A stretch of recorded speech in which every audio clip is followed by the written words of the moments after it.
Bonjour tout le monde, je voulais vous montrer rapidement une petite nouveauté qui s'en vient. Beaucoup d'entre vous le demandez régulièrement quand est-ce qu'on va pouvoir insérer de l'audio dans Google Slides. Je vous le présente dans mon compte personnel. Je l'ai sur mes 4 comptes. Trois de mes comptes, c'est arrivé. Le compte donc du org éducationnel. Donc les comptes, dans mon cas qui est du CSDCO, c'est pas arrivé encore. Mais patienter, ça devrait arriver sous peu. Donc, je vais vous montrer rapidement comment on le fait pour rajouter, puis par la suite, certaines des petites fonctionnalités qui sont ajoutées avec ça aussi. Donc, tout simplement, lorsqu'on veut insérer de l'audio dans une diapo, c'est exactement comme lorsqu'on veut insérer une vidéo ou nos photos. Donc, on vient sur la section Insérer et on a maintenant une belle section qui s'appelle Audio. On clique sur Audio. On voit tous les fichiers, dans le fond, de notre drive ou sur notre ordinateur qui comporte, dans le fond, un MP3. Donc, on va prendre Ninja Turtles. On va dire sélectionner. Et on voit automatiquement, on a un petit bouton qui va apparaître ici. Nous, on va le traîner. Si on le met dans un coin qui paraît un peu plus. Pourquoi pas juste ici. Donc, si jamais on veut l'écouter, on veut voir comment ça sonne, on peut le partir. Excellent. Je peux choisir le volume juste comme ça. Maintenant, on le voit, c'est un bouton qui apparaît juste comme ça, mais on a aussi accès, si on le sélectionne, aux options de format. Ça, c'est pas mal intéressant aussi parce que justement, on a quand même beaucoup de fonctionnalités qu'on peut ajuster.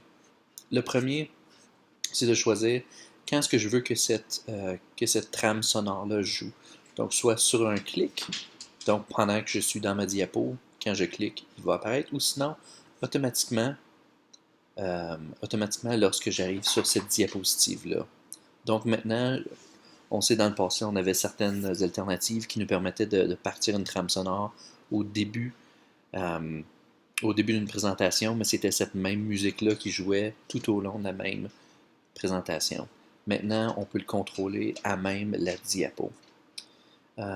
On peut choisir ton volume directement en présentant. On peut même choisir de cacher l'icône.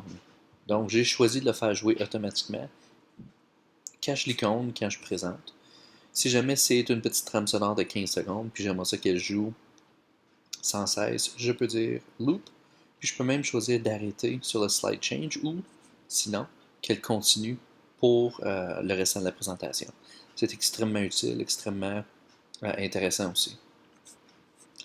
À ce point-ci, les autres choses, size and rotation, je pense que c'est pas vraiment important pour nous.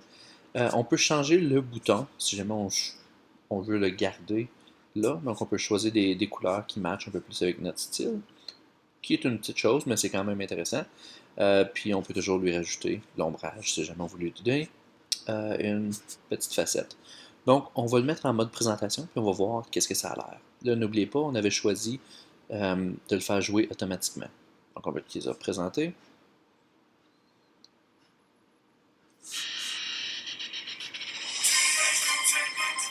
Et ça part tout seul.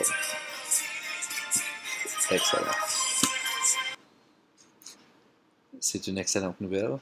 J'espère que vous avez apprécié, puis on se reparle bientôt. Bye bye.